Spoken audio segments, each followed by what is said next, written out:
संपूर्ण महाराष्ट्रामध्ये सांगली सोडून लोकांना उत्सुकता लागली होती, लोकांमध्ये चर्चा होती, कुतूहल होतं. सांगली लोकसभा मतदारसंघाच्या बाबतीत काय घडलं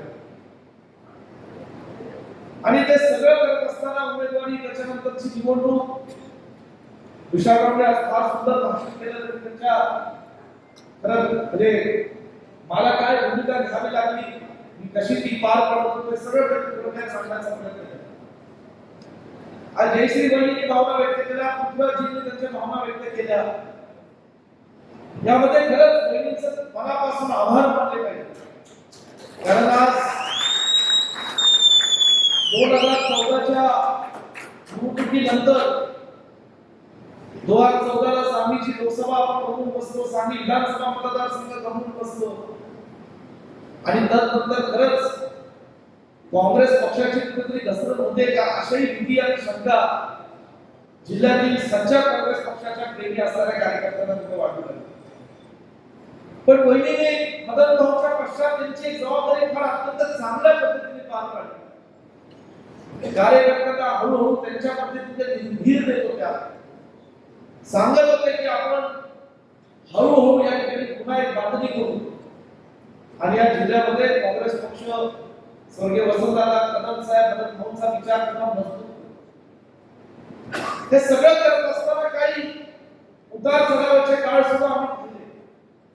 14 नंतर 19 आलं, 19 मध्ये सुद्धा लोकसभा विधानसभेच्या निवडणुकीत एक संघर्ष करावा लागला.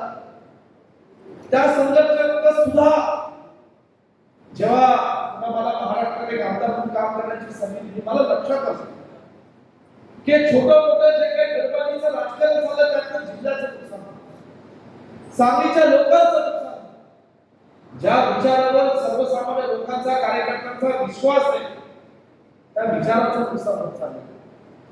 आणि म्हणून आम्ही एक गुट बांधली.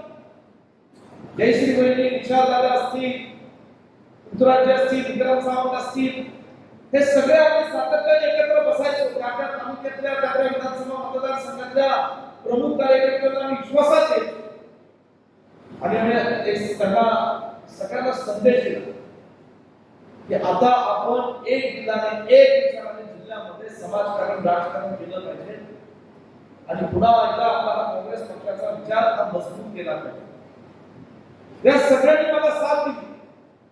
प्रत्येकाच्या मनात काही ना काही शंका होती, काहीतरी इतिहास होता, काहीतरी कटुपणा होता. पहिला प्रयत्न मी टाकला. मी सांगितलं की जर मी काही गोष्टी विसरायला तयार असेल, जर मी काही गोष्टी आता मनापासून त्या बाजूला ठेवायला तयार असेल तर तुम्ही सगळ्यांनी सुद्धा त्यावर पुढे टाकलं पाहिजे आणि सुद्धा कटुपणा हा बाजूला ठेवून या जिल्ह्याचा आता लोकांसाठी, कार्यकर्त्यांसाठी सकारात्मक राजकारण करायला पाहिजे. ही मूठ आम्ही बांधली. मूठ बांधलीच मला काही बघलं आणि म्हणून मला सांगायचं की मी विशालराव म्हणलं कालच, विशालराव आता आपल्याला तुम्ही खासदार झालेला आहात, लोकांनी भरपूर प्रेम दिलं, प्रत्येकाने इथं काम केलं. सुरेश बापू आहेत, त्यांनी तर वेगळं धडस केलं. खरं तर आदरणीय विलासराव जगताप साहेब असतील, आदरणीय अजित घोटपडे साहेब असतील, यांचाही आवश्यक उल्लेख करायला पाहिजे. अशा अनेक लोकांनी ढाल पडून धडस केलं, कशाची पर्वा केली, पण सगळ्यांनी एक जिद्द बांधली होती की या वेळेस ज्यांनी या जिल्ह्यामध्ये लोकांची काही कामं केली नाही, ज्यांनी या जिल्ह्यामध्ये नुसतं या ठिकाणी ज्या पक्षाने, जिल्हा पक्षाच्या नेत्यांनी, कार्यकर्त्यांनी जिल्ह्यातल्या लोकांची विकासाच्या नावाने फसवणूक केली, आज अशा लोकांना धडा शिकून आपल्याला चांगल्या विचाराचा हे तरुण कार्यकर्त्याला खासदार केलं पाहिजे, विचाराला सांगितलं पाहिजे. हे सगळं होत असताना अनेक गोष्टी होत होत्या. म्हणून सांगू इच्छितो की मला बरंच बोलायचं. ज्यांनी या ठिकाणी काय काय भाषण केली, ज्यांनी वक्तव्य केली, काल परवाची सुद्धा या सगळ्यांना मला उत्तर द्यायचं आणि म्हणून या ठिकाणी मला असं साधा सुद्धा नाही. आज जेवणाचा कार्यक्रम वहिनी मदत युवा मंचाच्या कार्यकर्त्यांनी एक काहीतरी आभाराच्या पद्धतीने मोठ्या प्रमाणात ठेवलेला आहे. पण एक सरकारचा कार्यक्रम सांगलीच्या जनतेच्या वतीने, सांगलीच्या कार्यकर्त्यांच्या वतीने, सांगलीच्या आणि महाराष्ट्राच्या साक्षीने तो केला जाईल, त्या माध्यमातून निश्चितपणे अनेक गोष्टींना इथे या ठिकाणी मला उत्तर द्यायचं. म्हणून मी इथं सांगू इच्छितो, आज तुम्ही सगळ्यांनी माझा विश्वास टाकला.